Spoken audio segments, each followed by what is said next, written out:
রাজ্য নেতৃত্ব তো আর মানে প্রশ্নই ওঠে না যে রাজ্য নেতৃত্বর কেউ ফোন করবে বা জানবে যে কিসের জন্য। কন্টিনিউ খবর হচ্ছে মানুষ বসে আছে যে না আমাদের নেতারা আসবে, এসে আমাদেরকে কিছু বুঝাবে বা বলবে, কেন তারা প্রার্থী এভাবে ঘোষণা করলেন। রাহুল গান্ধী জিন্দাবাদ, সাধারণ ভোটারদের মান্যতা দিদিকে আমরা প্রার্থী হিসেবে মানছি না, মানবো না। ঈসা খান মুর্দাবাদ, মোহাম্মদ নূর মুর্দাবাদ। এই রাজ্য প্রেসিডেন্টের চেয়ারে বসে তৃণমূলের দালালি করা মানছি না, মানবো না। এই রাজ্য প্রেসিডেন্টের চেয়ারে বসে তৃণমূলের দালালি করা মানছি না, মানবো না।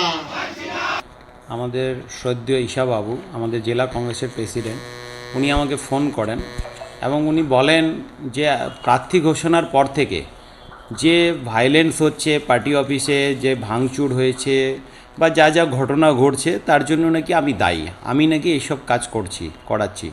আমি ওনাকে বললাম, দেখেন আমি এইসব কিছু করছি না, কারা করছে বা কারা করছে আপনি ভিডিও ক্লিপিংয়ের মাধ্যমে আপনি দেখতে পাবেন।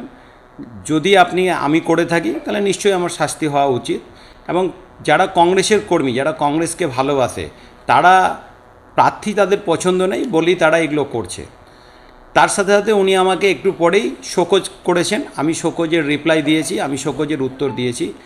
গত নভেম্বর মাসের 20 তারিখে যেদিন আমাকে ব্লক প্রেসিডেন্ট থেকে সরিয়ে দেওয়া হয়, সেদিন উনি আমাকে জেলার একটা সাংগঠনিক পদ দিয়েছিলেন, নিজে থেকেই উনি একটা পদ দিয়েছিলেন জেলার সেক্রেটারি হিসাবে।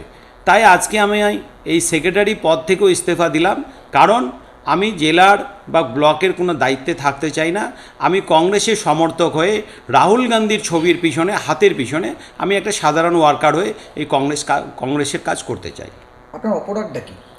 আমার অপরাধ যে ভায়োলেন্স হচ্ছে, প্রার্থী মানুষের যে পছন্দ নাই, যত কংগ্রেসের লোকেরা এখানে আন্দোলন করছে, মানুষ যে জেগে উঠেছে, জেলা প্রেসিডেন্ট ভাবছে যে আমি এগুলো প্ল্যান মাফিক কাজ করাচ্ছি, কিন্তু আমি এগুলোর মধ্যে জড়িত নেই।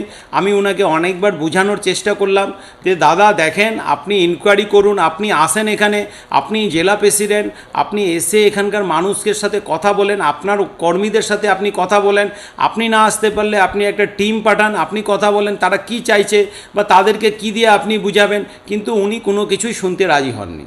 না, কারো উপস্থিতি নেই। জেলা নেতৃত্ব একবারও এই ধর্নার, কেন এরা ধর্না দিচ্ছে বা কোনো জানারও প্রয়োজন মনে করে না।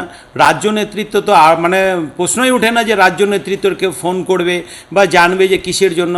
কন্টিনিউ খবর হচ্ছে মানুষ বসে আছে যে না আমাদের নেতারা আসবে, এসে আমাদেরকে কিছু বুঝাবে বা বলবে, কেন তারা প্রার্থী এভাবে ঘোষণা করলেন। কিন্তু কোনো রকম কোনো মানুষের হেলদোল নেই।